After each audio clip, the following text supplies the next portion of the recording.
Pues fíjate, nada más de Luz y Fuerza, que es increíble, ¿no? Porque desaparece Luz y Fuerza Calderón, no se nos olvide todo eso. Lo desapareció, los trabajadores se quedaron sin nada. Ah, pero a los altos mandos, a eso sí les dieron su pensión. Los que tenían y los de entonces. Entonces son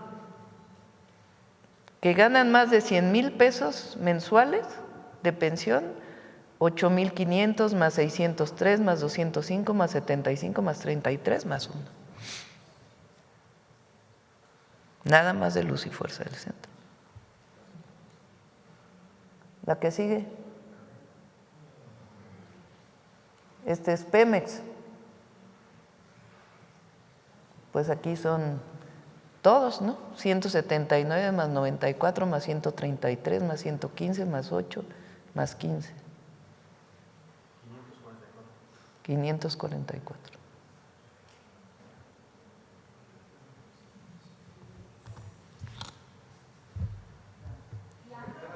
Adelante. Bueno, vamos a las preguntas ahora sí, si les parece. A ver, la compañera.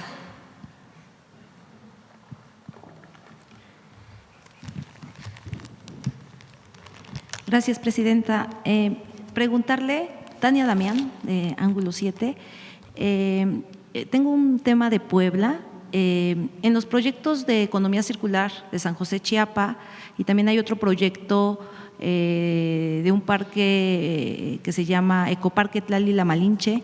¿Cómo evitar que las inversiones indirectas generen especulación inmobiliaria? En Puebla es un tema bastante, pues, y en muchos estados, pues que hay mucha especulación inmobiliaria. Faltan estos planes de reordenamiento territorial porque se aprovechan pues de campesinos, se compran territorios o terrenos muy baratos. Desde la Semarnat están previendo hacer estos planes de reordenamiento territorial. Le corresponde más bien a SEDATU. Bueno, le corresponde a los municipios.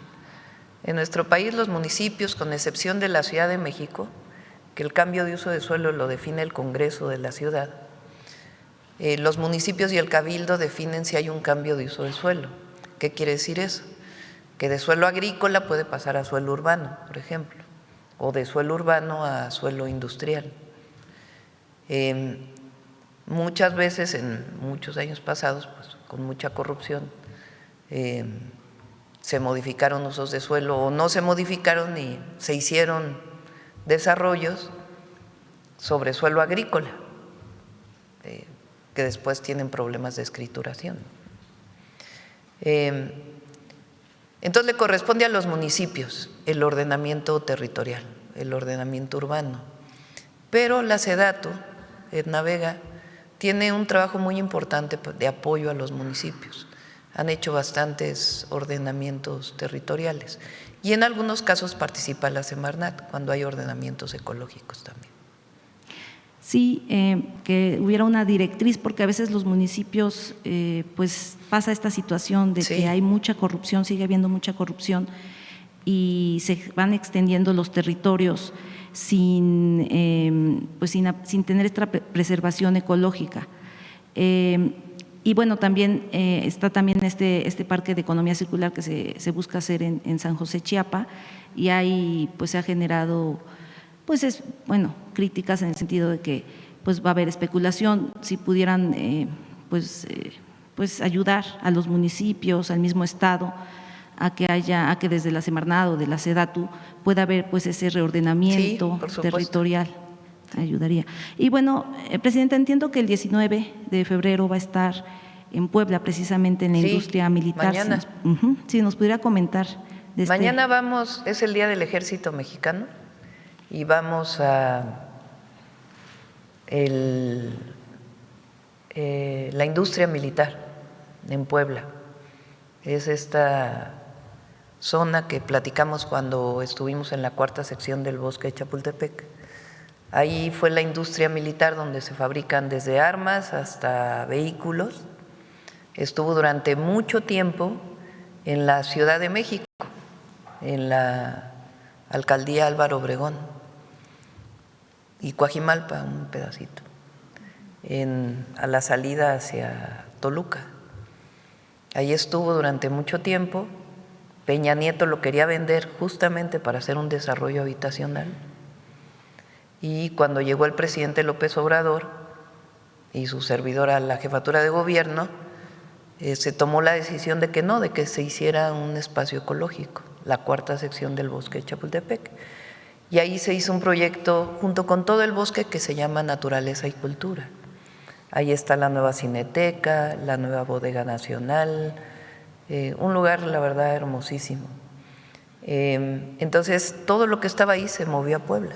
Entonces, vamos a ir a conocer la industria militar y a celebrar el Día del Ejército, que en México el Día del Ejército corresponde al decreto que hace Venustiano Carranza cuando fue gobernador de Coahuila, cuando viene el golpe de Estado a Madero y su asesinato.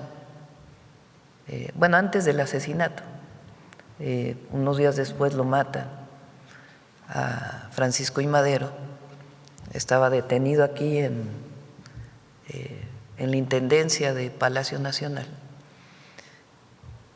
Con el golpe de Estado de Victoriano Huerta, el único gobernador que se levante en armas, imagínense eso, presidente electo después del Porfiriato, después de la primera etapa de la Revolución Mexicana. Viene un golpe de Estado al presidente electo, orientado, promovido, asesorado por el entonces embajador de Estados Unidos, Wilson. Victoriano Huerta detiene a Madero, lo tiene unos días en la intendencia, y el 19 de febrero, el único gobernador de todo el país, el gobernador de Coahuila, se levanta en armas y forma el ejército con lo que tenía en Coahuila. Por eso el ejército mexicano es muy especial, viene de una revolución social. A diferencia de la mayoría de los ejércitos de América Latina y del mundo, pero particularmente de América Latina, que vinieron de las élites, el ejército mexicano viene de una revolución social, de la Revolución Mexicana, de ese decreto que hace Venustiano Carranza. Y eso lo conmemoramos el día de mañana. Y en Puebla, pues en esta nueva sede de la industria militar, donde se fabrican armas, vehículos y muchas otras cosas que son parte, pues, de esta gran institución que es la Secretaría de la Defensa Nacional. Gracias. Y hablando del tema de las pensiones, son 5,000 millones que se ahorrarán. Si ya tienen estipulado para qué usarían ese dinero, digamos, como gobierno federal. Lo que se va a ahorrar de aquí, vamos a incorporarlo a programas de bienestar. Ya les vamos a informar exactamente cómo. El lunes vamos a presentar el programa de jóvenes, el fortalecimiento del programa de jóvenes de atención a las causas.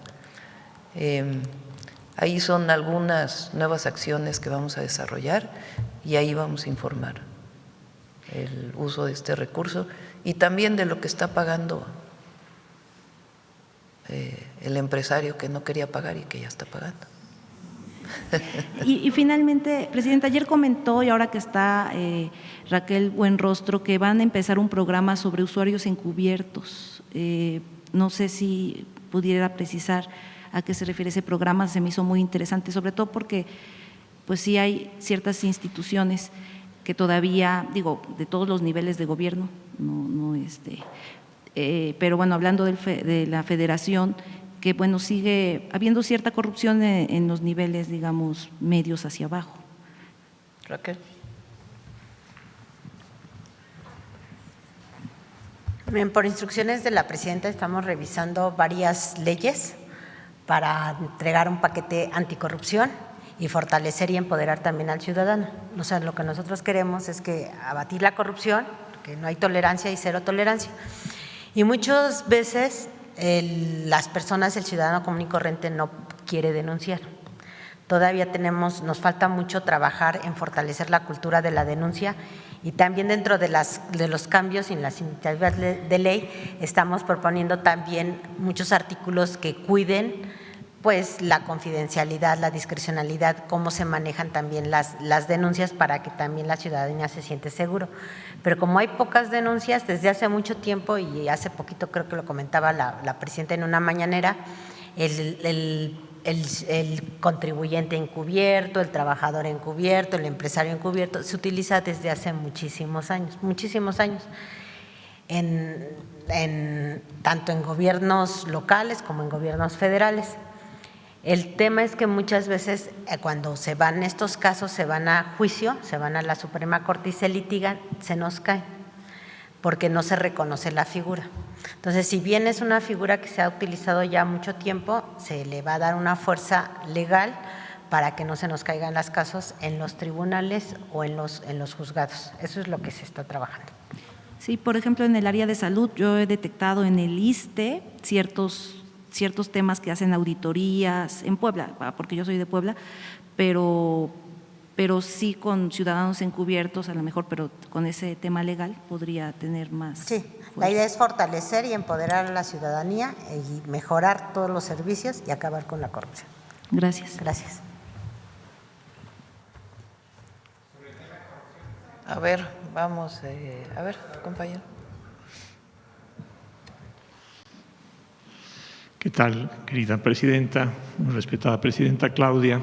Soy Raúl Benet, de la Red de Radios Comunitarias de México, Radio Tepoztlán, y también colaboro con Radio Educación y con el Instituto Mexicano de la Radio y con Rompeviento TV y otros medios. Pues me atreví a pedir la palabra el día de hoy porque ha habido durante estas semanas, particularmente la semana pasada, una serie de foros y de eventos académicos, también con participación de académicos de diferentes partes del mundo, incluidos también exfuncionarios de gobiernos de América Latina, sobre el tema de estos instrumentos o mecanismos de disputa que tienen las empresas, las corporaciones contra los países en los tratados de comercio. En particular, se ha estado discutiendo con mucha preocupación el tema de los ISDS, ¿no? Los Investment Settlement, Investor State Investment Settlements, que son estos instrumentos de disputa que tienen las empresas en su acervo jurídico contra los países. En el caso de México lo hemos enfrentado brutalmente, hemos perdido o estamos en procesos, ojalá que no de perder, pero sí contra empresas que han demandado al Estado mexicano por decenas de miles de millones de pesos, y algunos de ellos no en esas cantidades, pero hemos tenido que pagarlos. Algunos de estos temas vienen desde hace 30 años, se firmaron estos convenios, han cambiado las leyes, ha cambiado la Constitución, ha cambiado la visión del país y estamos imposibilitados de instrumentar nuestra propia Constitución y las leyes ambientales y los principios y todos los derechos humanos por estos instrumentos. Recientemente el secretario de Economía anunció afirmó que México estaría ratificando este artículo 14 del TEMEC en sus incisos D y E, que establecen estos instrumentos que son realmente abusivos y que realmente uno de los principios que hemos visto que de alguna manera rigen la cuarta transformación es el fortalecimiento de la soberanía, y este instrumento realmente resulta un instrumento que se instituye por encima de la Constitución. Lo estamos viendo, lo hemos visto en otros países, incluso hay senadores, senadoras de los Estados Unidos, de demócratas, que se oponen a estos instrumentos justamente con ese argumento de que son contrarios a la soberanía y que impiden que los gobiernos ejerzan plenamente sus compromisos, sus obligaciones constitucionales. Entonces, bueno, lo que se ha planteado es, ahora que está en este proceso de revisión del TEMEC, bueno, pues que es necesario revisar y bueno, la demanda de las organizaciones es que se eliminen particularmente el capítulo, el anexo D y el capítulo, el anexo D y el anexo E del capítulo 14 del TEMEC. Y bueno, pues ese tema es uno de los temas que quisiera preguntarle. Y bueno, pues por ahora esa pregunta, Presidenta. ¿Quieres, tú que fuiste secretaria de Economía, quieres platicar un poco del arbitraje internacional?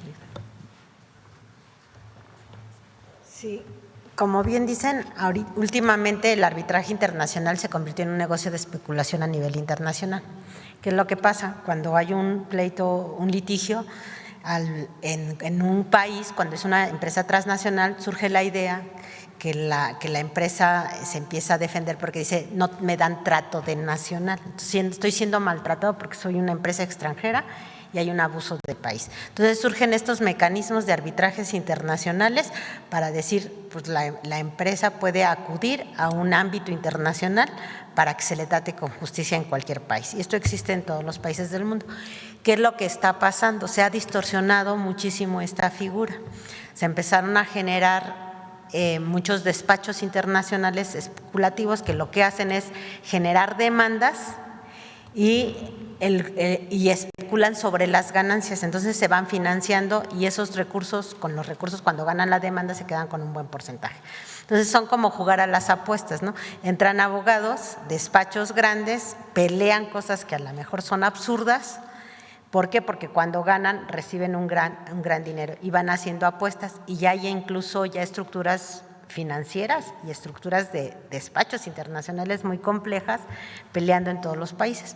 Entonces, ¿qué ha pasado? En los diferentes países, como bien usted dice, pues estamos enfrentando a este problema de que no nos damos abasto porque cada vez las empresas internacionales o los despachos convencen a empresas internacionales que demanden más para tener más probabilidades de ganar. Entonces ha habido un sobreabuso de los arbitrajes internacionales. Esto efectivamente tiene una discusión que ya lleva aproximadamente como 2 años a nivel internacional. Y lo que se está buscando a nivel internacional es un equilibrio. ¿Cómo le hacemos para que no haya especulación, pero al mismo tiempo darle certeza jurídica a las empresas? Esta figura pues sí tiene que venir y seguramente va a ser uno de los temas en las discusiones que coordine la Secretaría de Economía en estos temas, pero sin duda sí se tiene que hacer algo para evitar todos estos abusos. Muchas gracias, secretaria. En el caso de… en los tratados comerciales se establece cuáles son los mecanismos para cuando hay una disputa legal. Y ahí se establece en particular en el TEMEC este arbitraje. El tema difícilmente se puede quitar el arbitraje internacional, es más bien evitar que haya abusos relacionados con estos arbitrajes y la especulación relacionada con ellos. Los tratados pues se aprueban por el Senado, no es una decisión solamente presidencial, y ahí se establecen los mecanismos.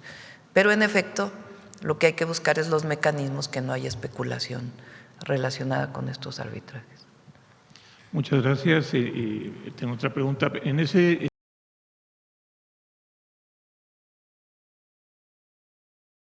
extranjera directa tiene en América Latina, que es Brasil, no tiene un instrumento así, ese instrumento no existe, por ejemplo, entre los Estados Unidos y Canadá en el propio TEMEC.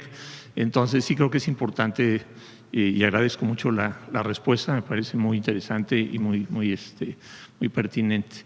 En otro tema, Presidenta Claudia, es el tema se ha anunciado, ha estado en la discusión recientemente, bueno, sobre todo en algunos medios, tanto nacionales como internacionales, el tema de si realmente regresaremos a la promoción de la explotación del gas a través de fractura hidráulica, de alguna otra forma, no necesariamente lo que se conoce estrictamente como fracking, que consiste en inyectar inmensas cantidades de agua con algunos químicos para romper la roca y extraer el gas. Se ha hablado aquí mismo de que se estaría buscando otras técnicas pero también se ha hablado mucho de la necesidad de producir más gas en México.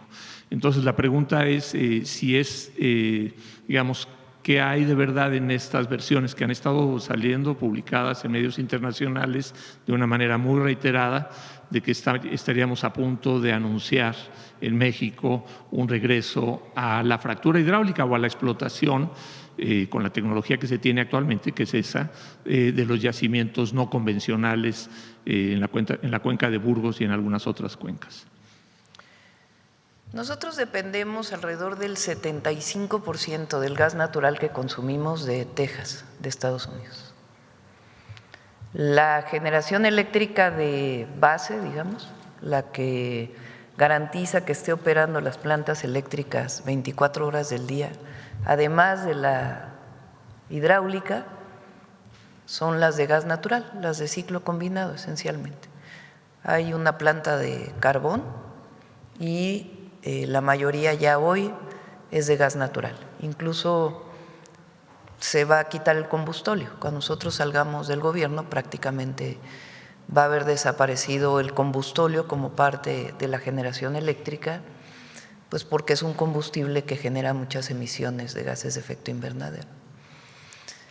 El gas, pues como quiera, tiene menos emisiones que el combustóleo o que el carbón.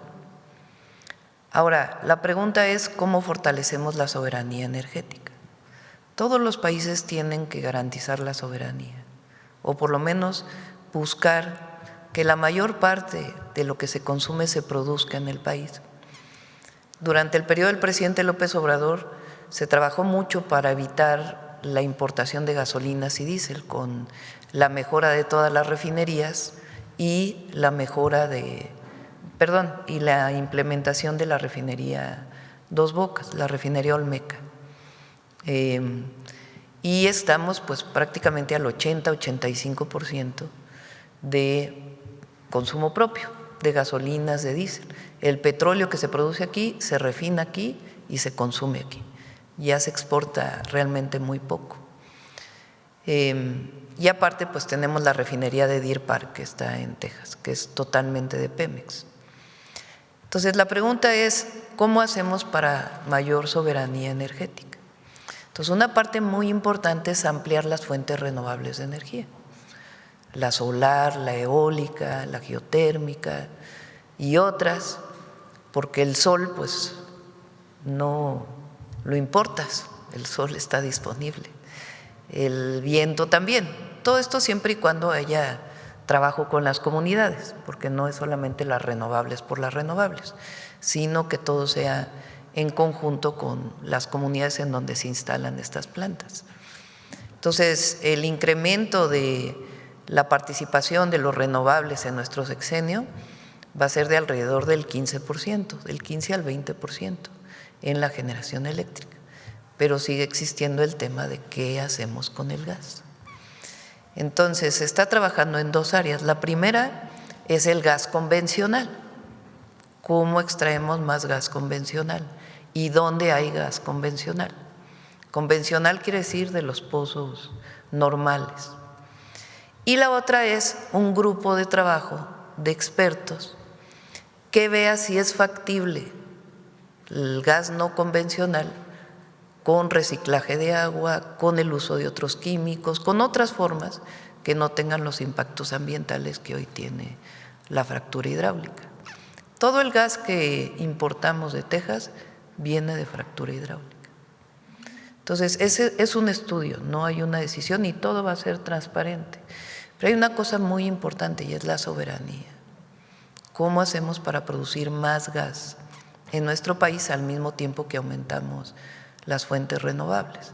Entonces, yo durante muchos años pues dije no, la fractura hidráulica no, porque pues tiene químicos, se contamina el agua, se usa agua en lugares donde no hay agua, pero justamente la búsqueda es de tecnologías pues que no tengan estos impactos ambientales y que permitan obtener gas sin la contaminación, con reciclaje de agua y con otros esquemas, y en lugares donde no haya población cercana, ¿no? Pero está en estudio todavía.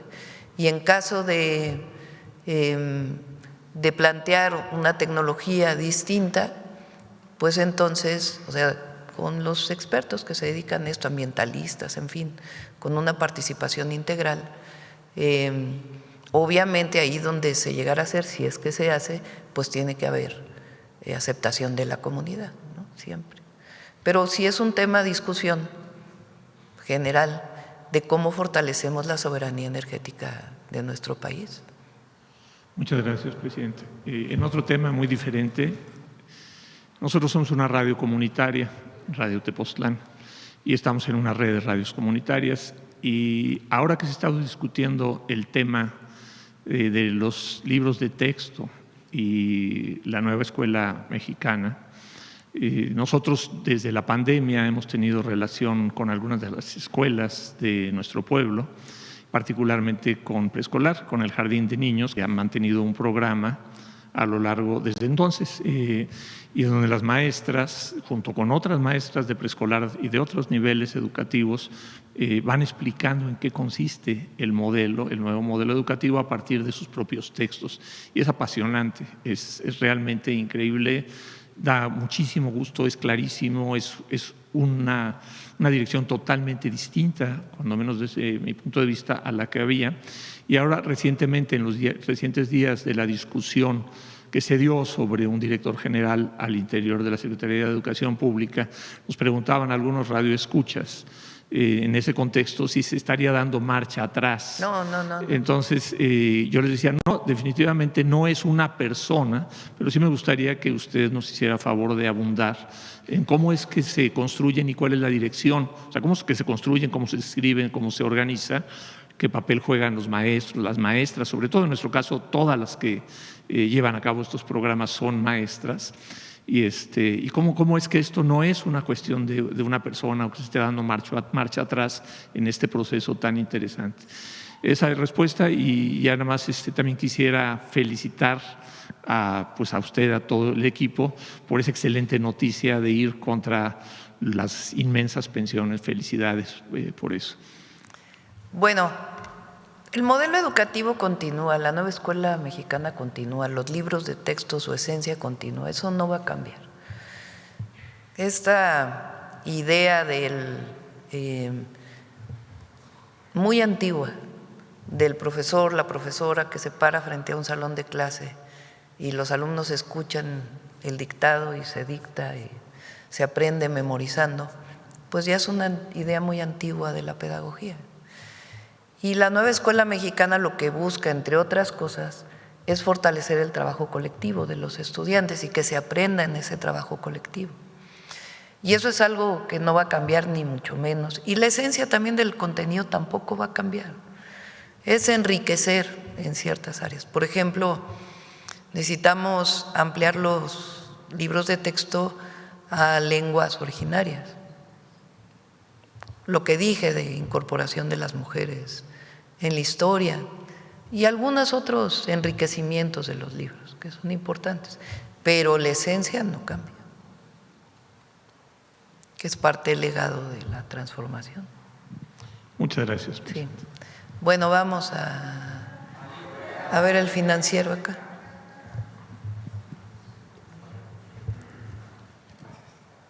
Gracias, doctora. Buenos días. Eduardo Ortega, del Financiero. En primer lugar, le quiero preguntar sobre la declaración que ayer hizo el coordinador de Morena en la Cámara de Diputados, Ricardo Monreal, quien dijo que va a ser muy difícil que se apruebe la reforma electoral porque no hay un acuerdo con los aliados, con el Partido Verde y con el Partido del Trabajo. Entonces, en ese sentido, le quiero preguntar, ¿por qué mandar una iniciativa de reforma constitucional cuando no se tendrían los votos para aprobarla? Vamos a esperar al día que enviemos la reforma. Ahí ya platicamos de todo. No nos adelantemos. Ok. Por otro lado, ayer la alcaldesa de Uruapan, Grecia Quirós, denunció ante la Fiscalía de Michoacán a 3 morenistas, a Leonel Godoy, Raúl Morón e Ignacio Campos. Entiendo que por los señalamientos que el propio Carlos Manzo hizo en vida, de que si le sucedía algo ellos podrían ser responsables. Entonces ella lo que solicita es que asistan a declarar. ¿Cuál sería su posición al respecto? Bueno, al poner una denuncia, pues la Fiscalía tiene que determinar. y vamos a esperar a el final de las investigaciones que se están haciendo. Hasta ahora todo indica que fue un asunto de delincuencia organizada, pero que se hagan las investigaciones y que se deslinden todas las responsabilidades. ¿Y de ser necesario que asistan a declarar? Eso lo tiene que determinar la Fiscalía del Estado de Michoacán. Hasta ahora, pues lo que se sabe es que estuvo vinculado a temas de delincuencia organizada, pero tiene que terminar pues todas las detenciones que se tienen que hacer. Ya tiene que determinar la Fiscalía, ¿verdad? Y pues no hacer de esto un tema político, digamos, ¿no?, de debate político, sino de justicia. Claro. Que se haga justicia a la muerte de Carlos Manzo. Claro. Que hasta ahora pues hay ya muchísimos detenidos, incluso personas pues que lamentablemente estaban cerca, ¿no? Bien, por otro lado, doctora, ayer el representante comercial de Estados Unidos previó que se van a hacer ajustes a los aranceles en acero y aluminio. Entonces quiero preguntarle a usted qué información tiene al respecto. Hemos estado leyendo y algo le mencionaron al secretario Ebrard. Aún no tenemos algo muy concreto y esperamos que realmente ocurra. Es algo que nosotros hemos estado solicitando de manera permanente. Los aranceles al acero y al aluminio no solamente es, digamos, al acero y aluminio, ¿cómo se puede decir?, puro, digamos, o placas de aluminio, placas de acero, sino también a derivados. Entonces, particularmente los derivados que vienen en algún equipo, pues eso genera muchos problemas, ¿no? Entonces, tenemos conocimiento de que es posible que ocurra, pero hasta que no, en estos temas, hasta que no venga, pues no sabríamos. Y la verdad sería muy bueno. Claro, y obviamente hasta donde usted sabe estos ajustes serían para eliminar esos aranceles. Habría que ver, vamos a esperar. Ahora recuerden que está en 50%, es un arancel muy alto. Claro. Entonces, eso también está impactando en Estados Unidos. Muchos de estos aranceles le impactan mucho a los estadounidenses porque elevan los precios y aumenta la inflación y elevan los precios de productos. Entonces, pues vamos a esperar y de ser así, pues sería muy bueno. Claro. Por otro lado, doctora, ayer en la reunión que tuvo usted con los funcionarios y empresarios canadienses, le quiero preguntar si le solicitaron que haya más certeza jurídica y más seguridad en el país para que inviertan en México. No, no nos reunimos directamente con los, bueno, yo personalmente no me reuní con los empresarios. No, eso fue los secretarios, ¿no? Las y los secretarios, varios secretarios, coordinados por el secretario de Economía y el secretario de Relaciones Exteriores.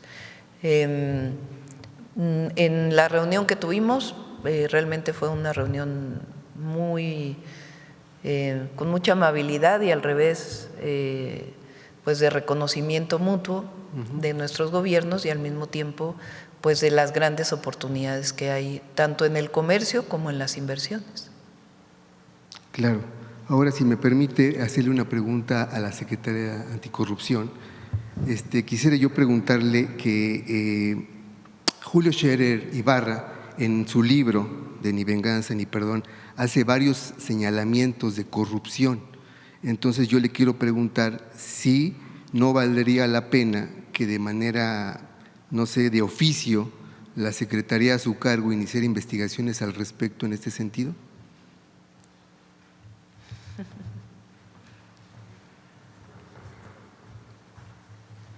Miren, nosotros damos seguimiento siempre a todas las denuncias que llegan, siempre. Nos llegan denuncias anónimas, hay muchas denuncias que nos las hacen por periódico. Ustedes dicen, ojalá que la Secretaría de Anticorrupción vea y nos dan datos, nos dan nombres, nos dan oficios, nos dan lugares. Cuando se puede, cuando se tiene esa información y se considera relevante, se pueden iniciar investigaciones de oficio. Cuando no tiene nada de información, sino nada más un dicho, es complicado. O sea, nosotros tenemos un número finito de personas, entonces, ¿dónde iniciamos investigaciones de oficio? Pues cuando hay elementos para saber por dónde empezar. Entonces, en caso de que hubiera el caso o que hubiera denuncias, nosotros tenemos que agotarlas por procedimiento, efectivamente.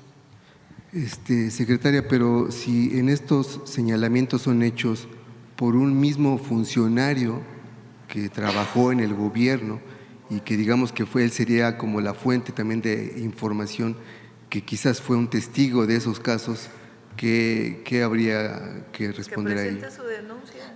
Ajá, que presente las denuncias, porque la narrativa no es suficiente para iniciar una investigación, no tiene elementos. Muy bien, muchas gracias. O sea, que quien tenga pruebas, pues que presente su denuncia, ¿verdad? Digo, cualquiera lo puede hacer. Claro. Y finalmente, si me lo permite, ayer la Auditoría Superior de la Federación anunció que detectó irregularidades por más de 65,000 millones de pesos en el último año del gobierno del expresidente Andrés Manuel López Obrador. Entiendo que la mayor parte es por gasto federalizado. Entonces, ahí quiero preguntarle qué piensa usted al respecto. Viene todo un proceso, no es… normalmente vienen estos datos, si encontraron que no hay suficiente información, no se presentó la suficiente información, entonces se hace este anuncio y de ahí viene un proceso donde todas estas observaciones son saldadas por los servidores públicos que hoy están, porque si no, pues el servidor actual puede tener responsabilidad, aunque no haya sido en su periodo.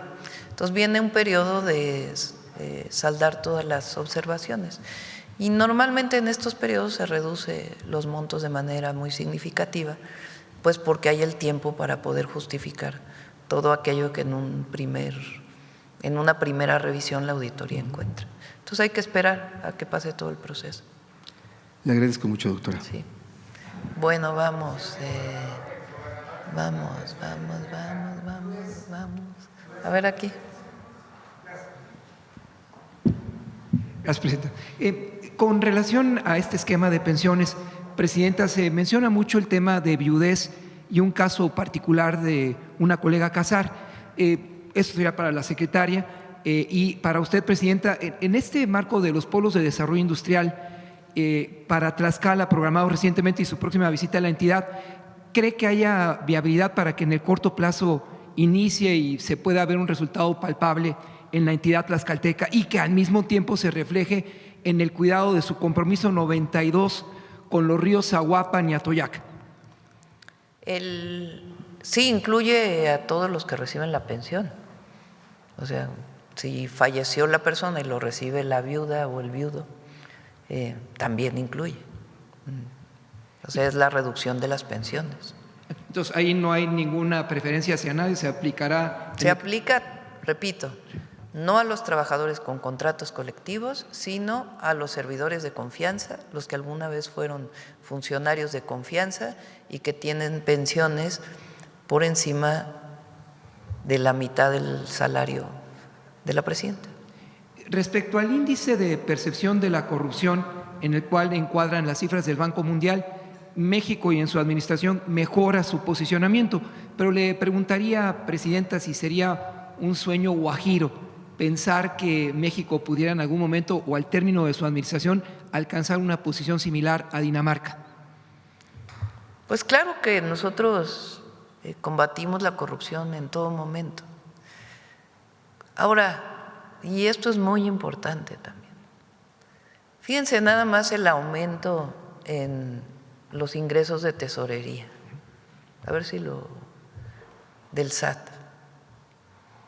O sea, imagínense ustedes, aquí presentamos cómo aumentaron el cobro de impuestos y derechos, porque realmente prácticamente no se ha aumentado impuestos. El ISR no se ha aumentado, al contrario, cuando llegó el presidente López Obrador en la frontera bajó a la mitad el ISR y el IVA en la frontera. O sea, incluso hay disminución de impuestos. Y hemos recaudado en 2025 6 billones de pesos. Miren lo que recaudó Bueno, eso es 2019, pero a ver si tienes las de antes. O sea, porque antes que había régimen de llamada consolidación, que podían poner pérdidas de unos en las empresas de otros, eso ya no existe. La condonación de impuestos, que se prohíbe ya por Constitución. Entonces, pues hay que pagar los impuestos, así de sencillo, como todas y todos los mexicanos. Si hubiera corrupción, pues no tendríamos estos ingresos. Y en el ejercicio del presupuesto somos transparentes en qué se está destinando cada peso. Y los programas de bienestar, imagínense, 1 billón de pesos se destinan a programas de bienestar. 1 billón este año, 2026, 1 billón, 1 millón de millones de pesos directos a la gente a través del Banco de Bienestar. Pues eso, ¿dónde se iba ese dinero antes? Los apoyos sociales, que además eran clientelares, no alcanzaban ni los 100,000 pesos. Bueno, 100,000 millones, pues. 100,000 millones. Ahora es 1 billón. Finalmente. Y sobre Tlaxcala, es muy buena la gobernadora de Tlaxcala, Lorena Cuéllar, buenísima. Hace un gran trabajo, la verdad, Lorena. Trabaja de sol a sol, entregadísima, muy creativa, con un muy buen equipo. El polo de bienestar de Tlaxcala ya prácticamente está terminado, el primero, y acaba de comprar el terreno de junto para hacer un segundo polo de bienestar. Tlaxcala es el único estado que por Constitución no puede endeudarse. O sea, lo que hace, lo hace con los ingresos propios. Y es un estado, como ustedes saben, con pocos ingresos por la cantidad de población, y las participaciones federales también son pocas, también porque se miden por población. Y la verdad, he hecho hospitales, escuelas, avenidas, obras de agua, y ahora pues atracción de inversión industrial. Presidenta, ¿y usted dará todo su apoyo a su compromiso 92 para restituir, rehabilitar a la cuenca? Fuimos el fin de semana.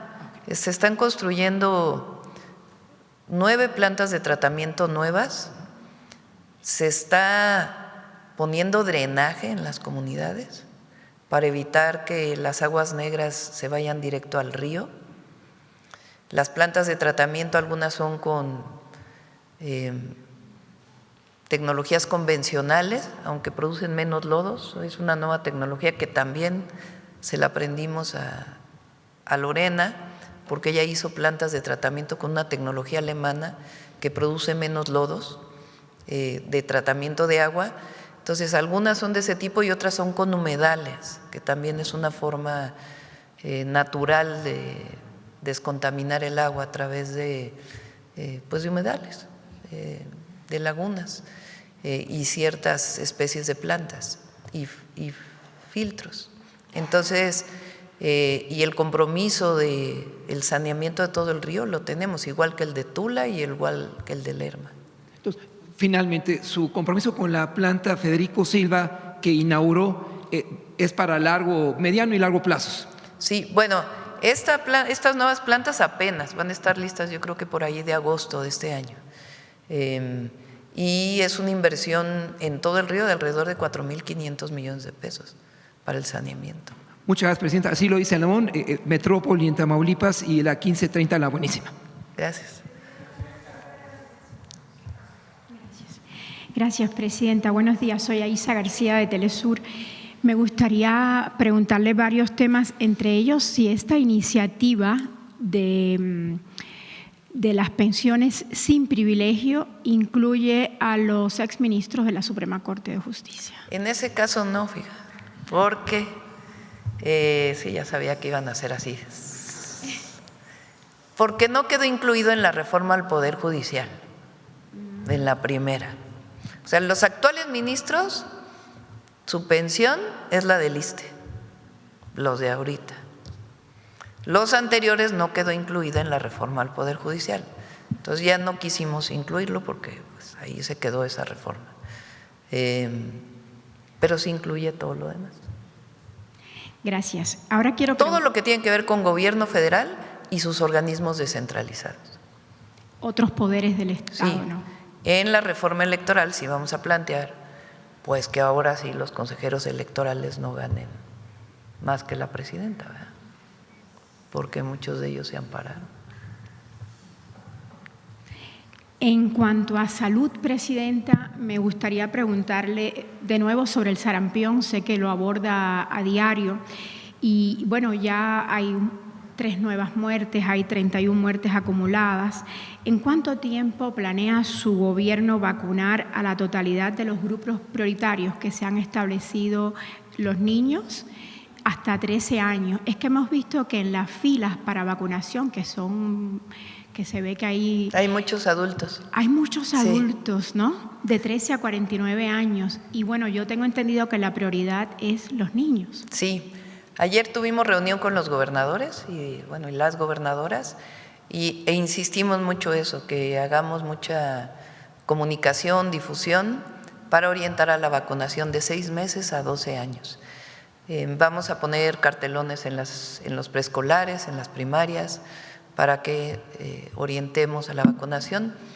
La mayoría de quienes se van a vacunar, niñas y niños, van a los centros de salud, porque pues es muy difícil ir a los macrocentros, entonces van a los centros de salud. Pero sí insistir mucho en niñas y niños. Nuestro objetivo es 2.5 millones de vacunas a la semana y solamente son 11 entidades donde estamos orientando que se vacunen de 13 a 49 años. ¿Cuáles son? A ver si las pones. Jalisco, ¿por qué son estas nada más? Porque ahí es donde hay más presencia, de acuerdo con la población. Por ejemplo, en Sonora son 30 casos nada más, pero como está creciendo los contagios, pues entonces es mejor prevenir. Entonces es Jalisco, Colima, Chiapas, Sinaloa, Durango, Ciudad de México, Nayarit, Tabasco, Sonora, Tlaxcala y Puebla. Entonces, universal es de 6 meses a 12 años si no se han puesto las vacunas, obviamente, porque hay quien ya tiene sus 2 vacunas y está protegido. Entonces, aquí es de 13 a 49 años.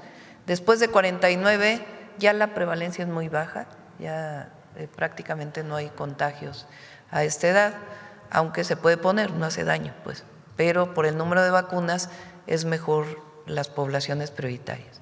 Estamos pidiendo más vacunas, están pidiendo 15 millones de vacunas más. Wow. Y ahora hay 27 millones de vacunas. Entonces, 2.5 millones de vacunas y orientar principalmente desde 6 meses hasta 12 años. Un tema cultural, Presidenta. Se acaba de inaugurar una importante exposición con obras de grandes artistas, por ejemplo, 10 Fridas Kahlo en el Museo de Arte Moderno. Y la Secretaría de Cultura, Claudia Curiel, ha insistido en que la colección Hellman Santander era una colección privada con un espíritu público, algo que no siempre se ve. ¿Cuál considera usted que sería la importancia de que coleccionistas privados permitan que se exhiban sus obras en espacios y recintos públicos? Pues imagínense una colección privada. A ver si tienen las obras que se están exponiendo de los artistas, de quiénes son. Pues solamente lo ve la persona y sus amigos, ¿verdad? A menos que tengan, hay colecciones que tienen museos privados, también hay que decirlo. Por ejemplo, está el Museo Jumex, que tiene una colección muy importante y que tiene un museo. Entonces decidió abrirlo al público. En este caso es una colección privada, pues que nadie veía y que ahora permiten que se exponga en el Museo de Arte Moderno. Y yo no he ido, pero me dicen que es algo extraordinario. A ver si Claudia nos puede pasar las… Sí, a ver. ¿Hay video? Ándale, adelante. Museo de Arte Moderno.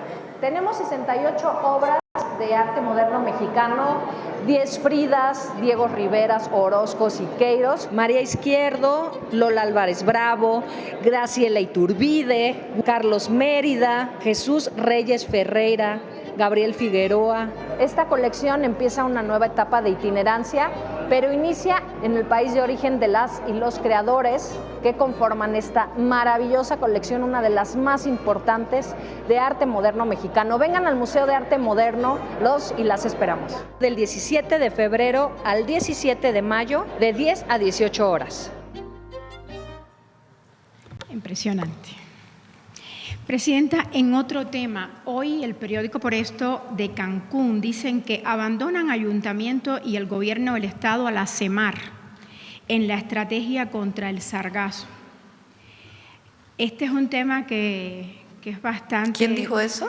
El periódico Por Esto en ¿Que el gobierno del Cancún. estado lo abandona? Sí, que solo está CEMAR ahí en esa lucha. No, contra el sargazo. Está la gobernadora de Quintana Roo, que es hiperactiva también, Mara. No, ha hecho un trabajo impresionante para evitar que el sargazo llegue a las playas, a través de barreras. Ha puesto de acuerdo a un montón de hoteleros para que pongan sus barreras, también una excelente gobernadora. Y tiene un trabajo con ahora la Secretaría de Ciencia para la utilización del, y Alicia Bárcena, para la utilización del sargazo para la producción, sea de energía o de materiales. Se están desarrollando distintas actividades. Ella tiene un sistema de monitoreo, Mara, que desarrolló también con CEMAR, en donde se ve dónde hay sargazo, con imágenes de satélite, donde hay sargazo, en donde hay más, en donde hay menos, orienta incluso a los turistas.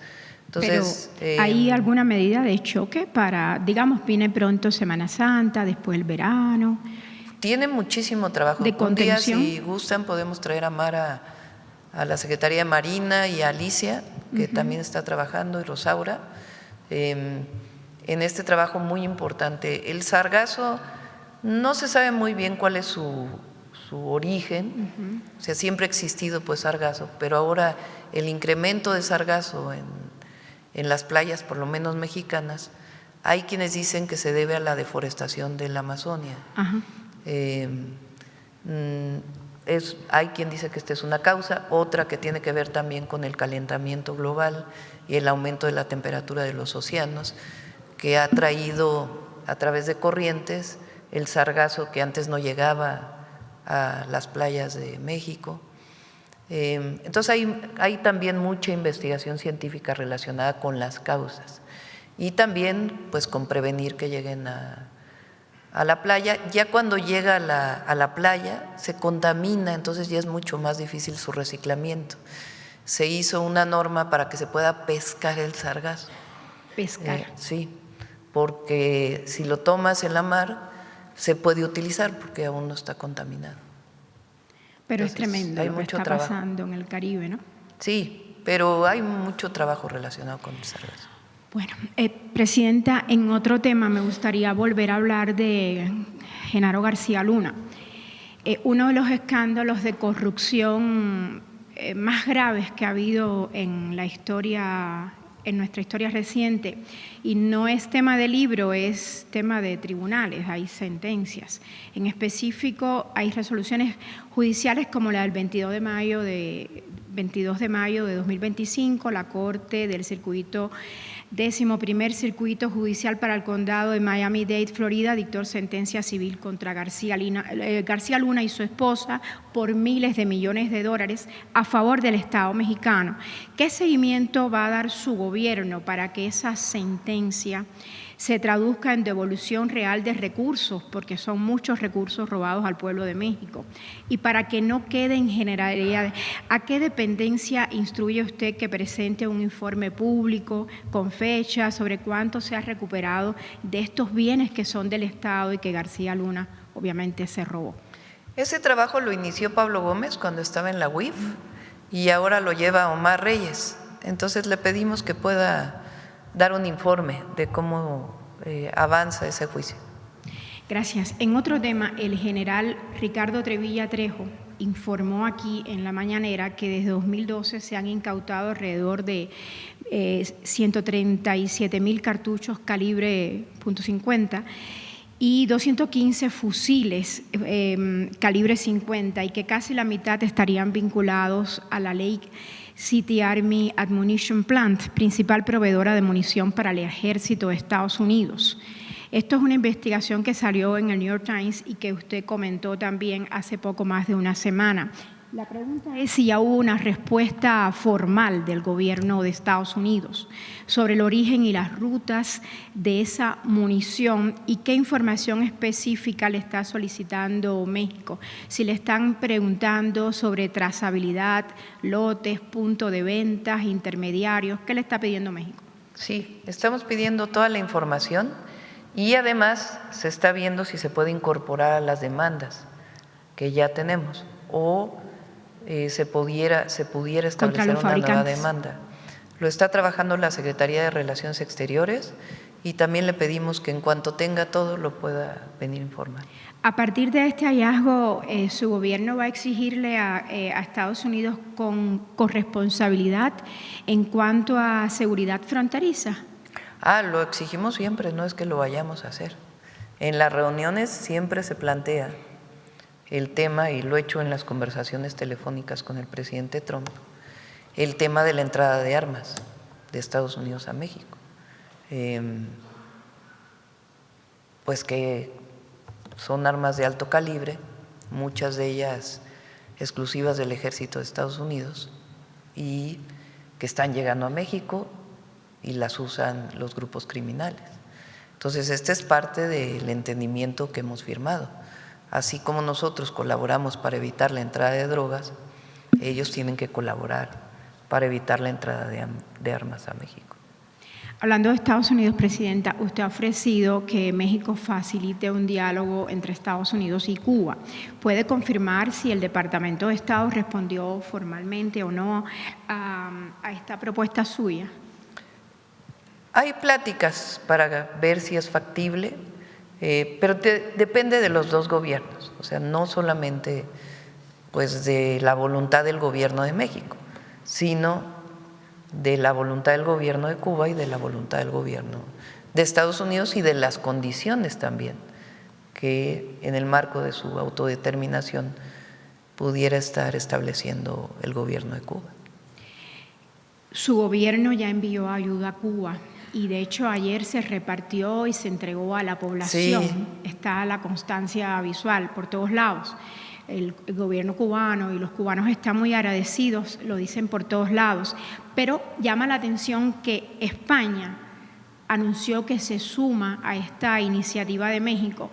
Mi pregunta es si a su juicio México está marcando una pauta para que otros países actúen, si tienen ustedes como gobierno algún plan para construir una especie de mecanismo multilateral, por ejemplo, a través de la ONU, donde México tenga un rol de coordinación regional debido a que fue el primer país que empezó con este envío de apoyo humanitario a Cuba. Y ojalá se sumen más países. Nosotros vamos a seguir enviando ayuda, apoyo, no solamente el gobierno apoyando a Cuba, al pueblo de Cuba, sino también ya hay muchas iniciativas ciudadanas. El domingo se presentó una, le llaman de pueblo a pueblo, donde hicieron una colecta en el Zócalo de la Ciudad de México y estamos ayudando para que pueda llevarse a los barcos que ya vienen de regreso para poder cargar nuevamente. Y en la medida que podamos ayudar, vamos a ayudar. México siempre ha sido solidario, siempre, y no va a ser la excepción. Pueblo del mundo que necesite apoyo de México, el pueblo de México siempre está dispuesto a hacerlo. Es sello de las y los mexicanos, la generosidad. Presidenta, en ese sentido, ¿qué mensaje usted le diría a un cubano, un ciudadano cubano, que lleva viviendo en Cuba y que está viviendo en Cuba y que por más de 60 años ha recibido el embate de un cerco económico cada vez más recrudecido con leyes extraterritoriales, como el último decreto de Donald Trump, para que otros países no puedan ayudar a Cuba y toda esta amenaza con el tema del petróleo. ¿Usted qué le diría a un ciudadano cubano que siente que, bueno, hay un cerco tremendo y México está ayudando, ahora España va a ayudar, pero esto es una situación bastante especial? Pues más que a un ciudadano o ciudadana cubana, yo creo que ha sido siempre una posición de México y esa hay que defenderla. Número uno, la autodeterminación de los pueblos, la no intervención, la solución pacífica de los conflictos. Eso está en nuestra Constitución y además lo hacemos por convicción. Esa siempre debe ser la posición del pueblo de México y de los gobiernos. Esa es nuestra Constitución y estamos orgullosas y orgullosos de que esa sea nuestra Constitución. Entonces, la autodeterminación de los pueblos es fundamental. Los únicos que pueden decidir el gobierno en Cuba son los cubanos. Los únicos que pueden decidir el gobierno de México somos las y los mexicanos, nadie más. No debe haber ni injerencia ni invasiones, es decisión de los pueblos. Esa es nuestra Constitución y así debe ser. Lo segundo es la ayuda humanitaria. Lo segundo es los contratos, porque hubo contratos con Cuba de petróleo y de otros temas. Se habló mucho, porque aquí hay médicos cubanos todavía. Claro. Se habló mucho de que los médicos cubanos estaban sobreexplotados y eran esclavizados. No, reciben su ingreso como cualquier médico mexicano o mexicana en un convenio de colaboración con Cuba. Y después, en la circunstancia actual y en cualquiera de las circunstancias, pues el apoyo solidario, fraterno y humanitario. Y ahí siempre va a estar México y tiene que estar México. Por eso México es admirado por el mundo entero, por su solidaridad.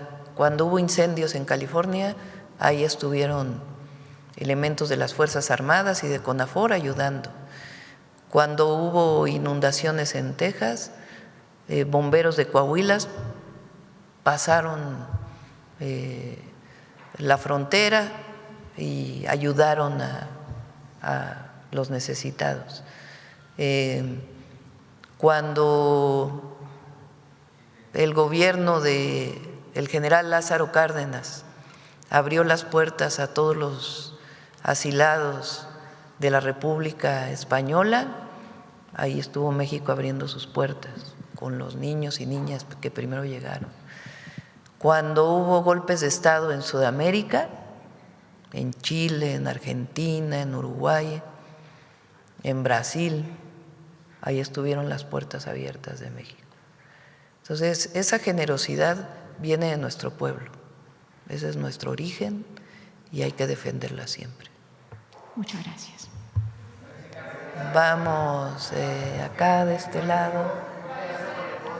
A ver, el compañero que desde el otro día está queriendo preguntar y no le habíamos dado.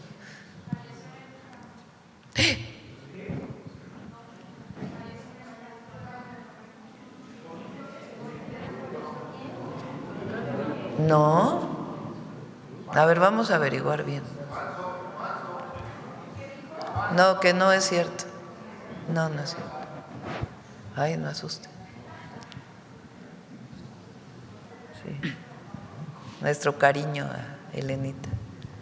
Bueno, bueno, y luego el compañero que está a un lado tuyo, que desde hace rato está pidiendo. Presidenta, qué gusto saludarle a Ramón Ramírez Gutiérrez de Noticieros El Rock, medio comunitario en la Mixteca de Oaxaca. El día de hoy es un día de presidenta para el estado de Oaxaca y quería pedirle su opinión. Derivado de la consulta de revocación de mandato del gobernador del estado, una situación salió a la luz que es el nepotismo. Anunció el gobernador hace 8 días que iba a hacer cambios fundamentales a su gabinete. El día de hoy los está anunciando. ¿Qué opina usted de esta situación y sobre todo que pues esto puede ser también un mensaje para la consulta de revocación de mandato que pueda tener su gobierno. ¿Qué opina usted, presidente? Opiné hace unos días, primero que Salomón ganó la revocación, pues eso es indudable. Entonces, él gana él la propone, porque eso también es importante, y gana la revocación. Ahora hubo un porcentaje de la población que a lo mejor no se esperaba que votara en contra. Entonces yo dije aquí, bueno, pues que eso sirva para cualquier gobierno para decirle a ese 40%, pues ¿saben qué? Vamos a trabajar mejor todavía para que todos ellos, terminando el gobierno de Salomón, digan un extraordinario gobierno, ¿no? Entonces, si él toma la decisión pues de hacer estos cambios, pues esperemos que sea siempre para bien de Oaxaca, y nuestro reconocimiento a Salomón. Presidenta, otra situación que nos interesa mucho a los oaxaqueños es de un joven, se le comento rápidamente su historia, de limitado, muy difícil situación económica.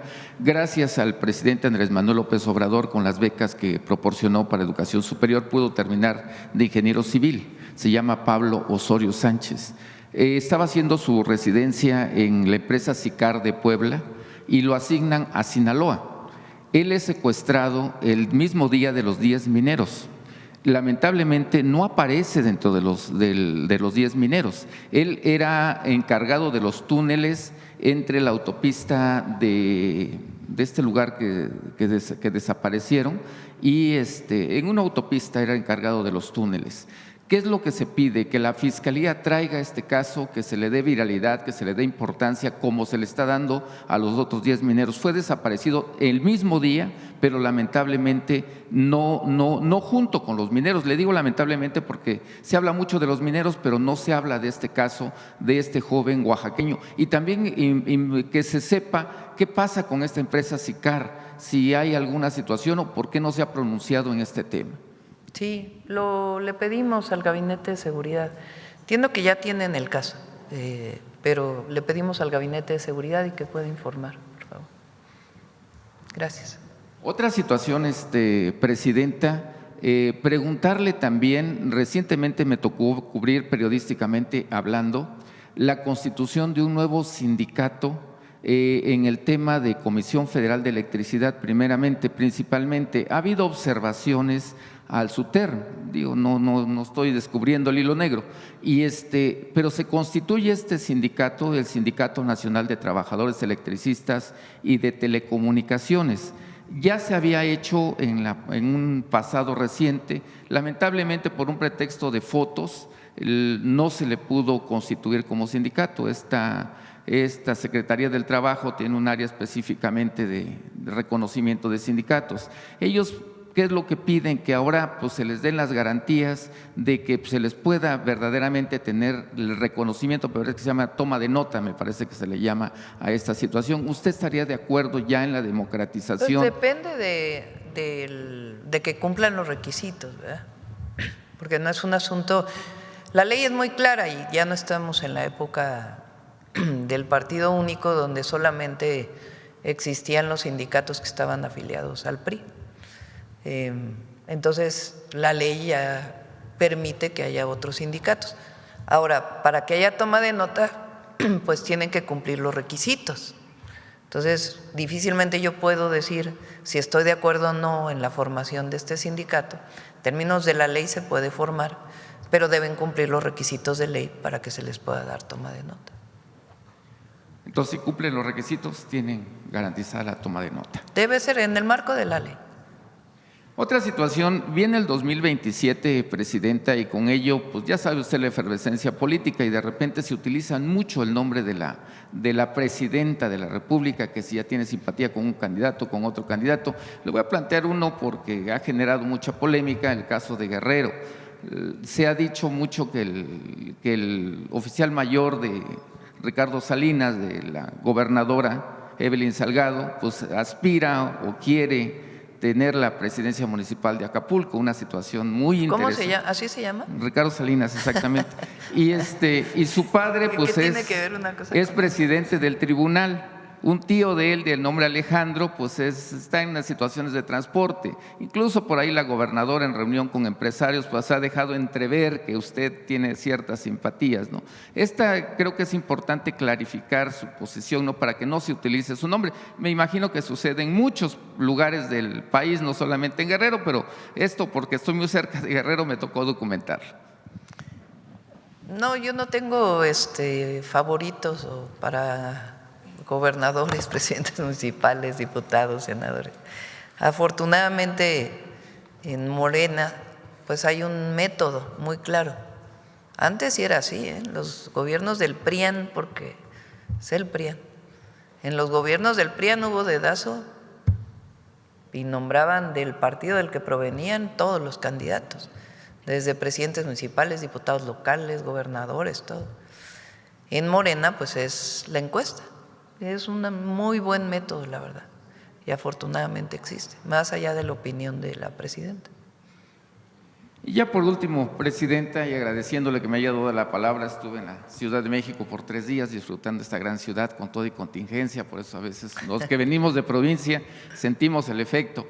Pero bueno, el tema de mujeres, presidenta, es muy recurrente, se habla mucho en el discurso, pero lamentablemente todavía siguen las violaciones. No quiero enfatizar en el nombre de los violentadores o de las violentadoras, porque sería a lo mejor darle otro carácter no jurídico sino político, pero hay personas que todavía siguen violentando y tratando de aprovechar también esta relación que tienen con la Cuarta Transformación. Solamente 2 casos, le digo, no voy a mencionar nombres.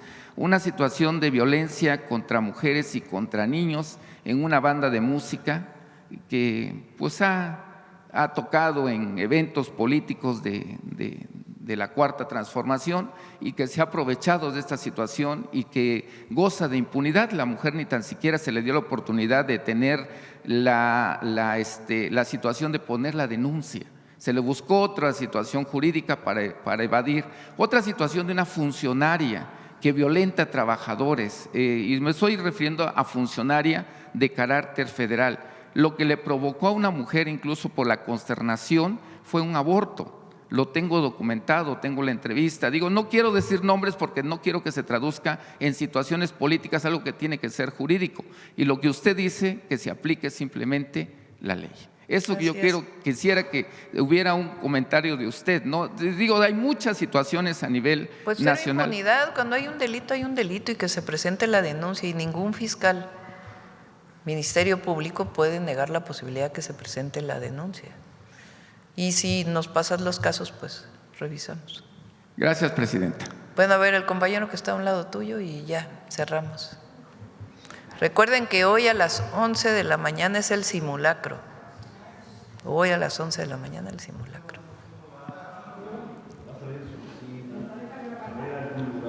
Sí, yo creo que al patio central. Pues no sé, hay que preguntar aquí a Belmonte, compañía. A las 11, a las 11, a las 11. Gracias, presidenta. Javier Pérez, de HCTV Noticias. Preguntarle un poquito más acerca de la reunión y la visita de los representantes de Canadá aquí, sobre todo en el tema, si se trató el tema energético, en cuestión de gas, en cuestión de energéticos y el tema del comercio, aparte de lo que es la revisión del Tratado de Libre Comercio. Hay empresas canadienses que tienen inversiones en México de gas. Por ejemplo, se tocó el tema de la minería.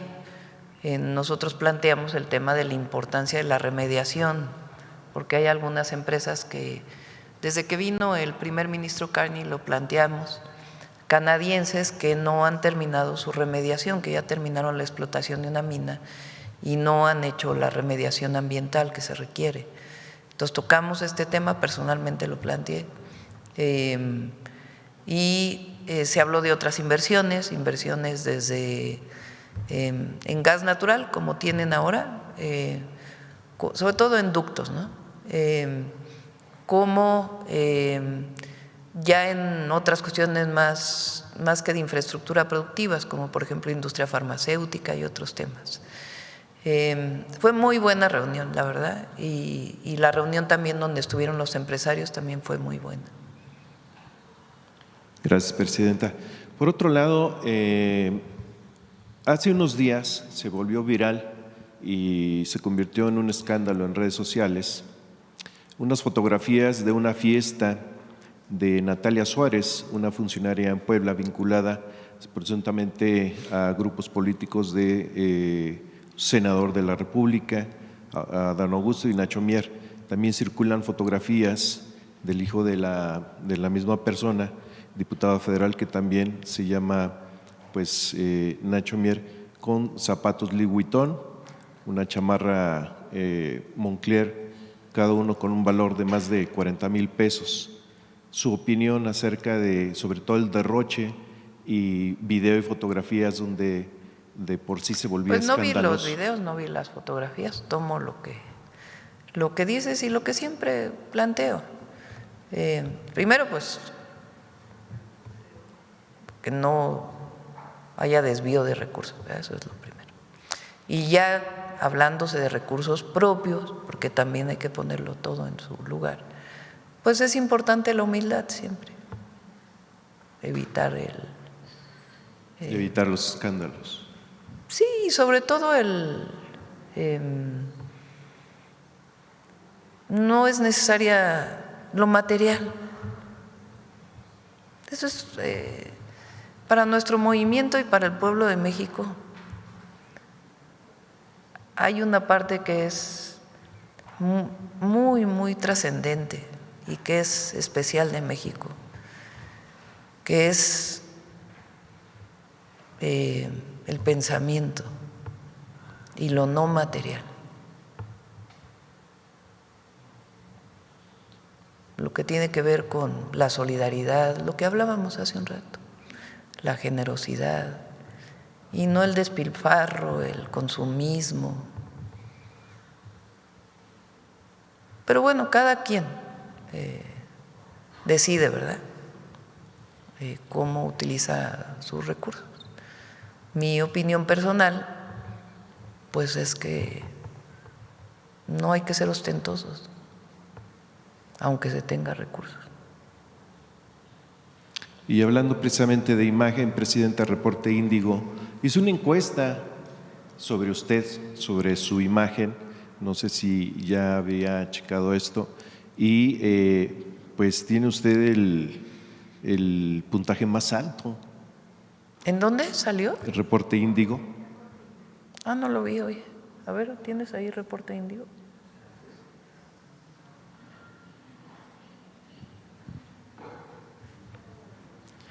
$55.8%. La imagen. Ah, no, pero está buena la otra. ¿Qué dice ahí? A ver, hazlo más grande.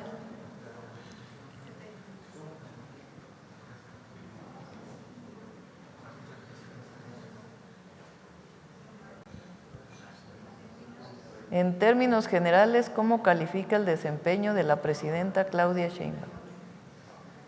78.1, bueno, muy bueno. 21.9, malo, muy malo. ¿Usted aprueba o desaprueba la forma en que la presidenta está gobernando el país?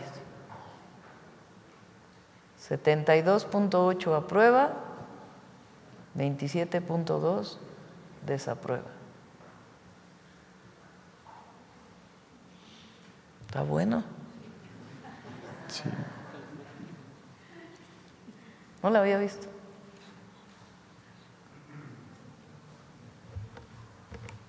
Pues le agradezco mucho, presidenta, y cierra este cuestionamiento. Dice, buen rumbo, 67.3% al final de la encuesta.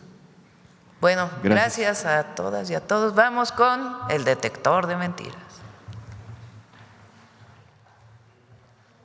Con su permiso, presidenta. Buenos días a todas y todos. Medios de comunicación y comentaristas han arreciado la campaña de falsedades contra el Gobierno de México y el sistema de salud pública por el brote de sarampión y la vacunación. A pesar de que ya se han aplicado 16.2 millones de vacunas, hay disponibles 27 millones más de vacunas y existen 21,000 puntos de vacunación. Por otro lado, frente a la reforma que reduce la jornada laboral semanal de 48 a 40 horas, hay quienes difunden mentiras afirmando que se abaratan las horas extra o que incluso los trabajadores ganarán menos, pero la propia reforma establece que no puede haber reducción del salario. Veamos el video del detector de mentiras de esta semana.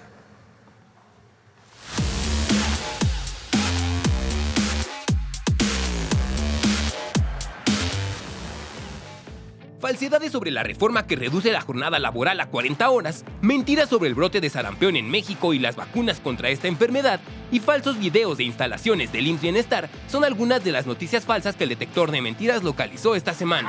1. Mentiras sobre la reforma para reducir la jornada laboral a 40 horas. A. La reforma laboral abarata las horas extra y aumenta las horas de trabajo para que se paguen al triple. Es una trampa. Las empresas podrían pagar menos de entrada, compensar en horas extra y esclavizar aún más a los empleados. Podríamos tener trabajos con menos paga por las horas base y que solo se compensen cuando haces horas extra. ¡Mentira! Con la reforma en materia de reducción de jornada laboral, las horas extras siguen siendo voluntarias y su costo sigue siendo el mismo. Se establece un límite máximo de 16 horas semanales y la hora extraordinaria comienza a contarse desde la hora 41 y no desde la hora 49 como se establece actualmente. B.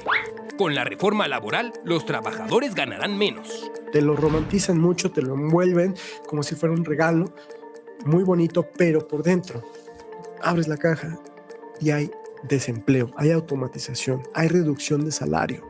¡Mentira! El artículo 4º transitorio de la reforma para la reducción de la jornada laboral establece que en ningún caso la reducción de la jornada laboral implicará la disminución de sueldos, salarios o prestaciones de las personas trabajadoras. Además, el descanso aumenta en la práctica, pues se reduce el tiempo obligatorio de trabajo al pasar de 48 a 40 horas y se mantienen las jornadas de 8 horas diarias. 2. Mentiras sobre el brote de sarampión. A. El gobierno de México minimiza el brote de sarampión. Megaconferencia mañanera para hablar del brote de sarampión en México. ¿Fue un déjà vu? ¿Nos recordó los tiempos de COVID? Hay una emergencia sanitaria, una enfermedad muy contagiosa. ¿Y qué hace el gobierno? Primer paso, minimiza lo que ocurre. ¡Mentira! El gobierno de México no minimiza el brote de sarampión, lo combate activamente. Tras controlar el brote inicial en Chihuahua con 1.8 millones de vacunas, se desplegó una estrategia nacional que aplicó 16.2 millones de dosis, logrando reducir la incidencia a 6.7 casos por cada 100,000 habitantes. Actualmente, cuenta con 27 millones de dosis y 21,000 puntos de atención consultables al 079 o en el portal Donde Me Vacuno. B. México lidera el índice de casos de sarampión en América. ¡Mentira! Según datos de la Organización Panamericana de la Salud, México mantiene una tasa de 6.7 contagios por cada 100,000 habitantes, por debajo de países como Canadá, que tiene 13.63, y Belice, que cuenta con 10.31. Además, con la Estrategia Nacional de Atención al Sarampión, el país cuenta con 27 millones de dosis disponibles para el control del brote. C. El gobierno de México concentra las vacunas contra el sarampión con fines electorales. Quiero decirte que todas las vacunas las tiene controladas el gobierno. Si tú vas a una farmacia, no hay vacuna contra el sarampión. Si tú vas a un laboratorio a pedir una vacuna, tampoco hay, porque el gobierno las tiene todas controladas y las tiene concentradas. ¿Por qué y para qué? Pues para fines electorales. ¡Mentira! El gobierno de México no concentra las vacunas contra el sarampión. Actualmente, con la Estrategia Nacional de Atención al Sarampión, se están distribuyendo a 27 millones de dosis de vacunas en más de 21,000 puntos de vacunación en todo el país. 3. Expone video ratas dentro de una sala de un hospital del IMSS Bienestar. ¡Mentira! La grabación que circula en redes sociales pertenece a un hospital en la ciudad de Gonda, India, y no a instalaciones médicas del IMSS Bienestar. 4. El Hospital General de Zona del IMSS en Zacatecas le negó una camilla a un paciente. A un hombre le niegan una camilla en el Hospital General de Zona del IMSS ahí en Zacatecas y ante esto lo tuvieron que llevar envuelto en cobijas. ¡Mentira! El IMSS aclaró que el paciente arribó a un vehículo particular y fue descendido por sus familiares. En cuanto el personal lo detectó, brindó el apoyo necesario para su movilización. Al concluir su cita, se le asistió nuevamente para su traslado al vehículo, garantizando su seguridad.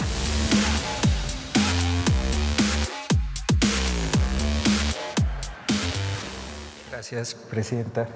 Buen día.